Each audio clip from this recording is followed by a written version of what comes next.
In 1938, Heinrich Himmler, a leading member of German Nazi Party and a key architect of the Holocaust, sent a 5-member team to Tibet to search for the origins of the supposed Aryan race. A little over a year before World War II began, a group of Germans landed clandestinely along India's eastern borders. They were on a mission to discover the source of origin of the Aryan race. Adolf Hitler believed that Aryan Nordic people had entered India from the north, some 1,500 years earlier, and the Aryans had committed the crime of mixing with the local un-Aryan people, losing the attributes that had made them racially superior to all other people on Earth. Hitler regularly expressed deep antipathy for the Indian people and their struggle for freedom, articulating his sentiments in his speeches, writing, and debates. Yet, according to Himmler, one of Hitler's top lieutenants and the head of the SS, the Indian subcontinent was still worth a close look.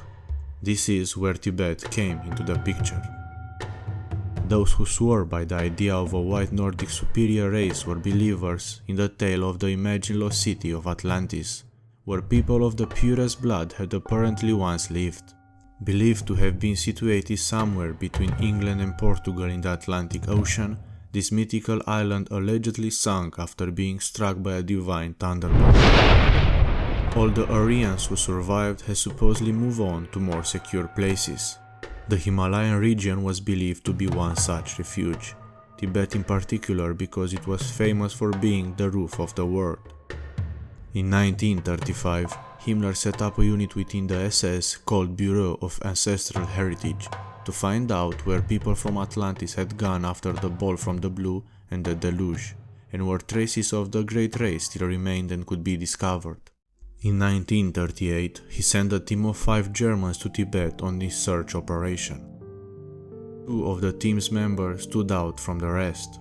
One was Ernst Schaefer, a gifted 20-year-old zoologist who had been to the India-China-Tibet border twice earlier. Schaefer had joined the SS soon after the Nazi triumph of 1933, long before Himmler became his patron for the Tibet expedition. Schaefer was crazy about hunting and loved to gather trophies in his Berlin home. On one hunting expedition, while attempting to shoot a duck from a boat he and his wife were in, he slipped when taking aim and shot his wife in the head, killing her. The second key man was Bruno Beger, a young anthropologist who had joined the SS in 1935. Beger would take measurements of the skulls and facial details of Tibetans and make face masks. He said, especially to collect material about the proportion, origin, significance and development of the Nordic race in this region. The ship carrying the 5 Germans docked at Colombo in Sri Lanka early in May 1938. From there, they took another one to Madras and a third one to Calcutta. The British political officer in Gangtok in the northeastern Indian state of Sikkim, which was an independent mountain kingdom at the time, was not enthusiastic about granting the men entry into Tibet through Sikkim. But ultimately the Nazi team resolve won.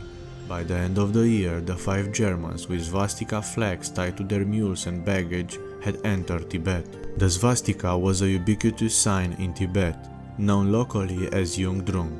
Schaefer and the team would have seen plenty of it during their time in India too, where among Hindus it had long been a symbol of good fortune. Even today the symbol is visible outside homes, inside temples, at street corners and on the back of temples and trucks. In Tibet, meanwhile, things were changing. The 13th Dalai Lama had died in 1933 and the new one was only 3 years old, so the Buddhist Tibetan kingdom was being controlled by a regent. The Germans were treated exceptionally well by the regent as well as by common Tibetans, and Beger, who made face masks, even acted as a sort of stand-in doctor for locals for a while. What the Tibetan Buddhists did not know was that in the perverse imagination of the Nazis, Buddhism, just like Hinduism, was a religion that had weakened the Aryans who had come to Tibet and had resulted in the loss of their spirit and strength. In Sikkim capital of Gangtok, the team assembled a 50-mule caravan and searched for porters and Tibetan interpreters.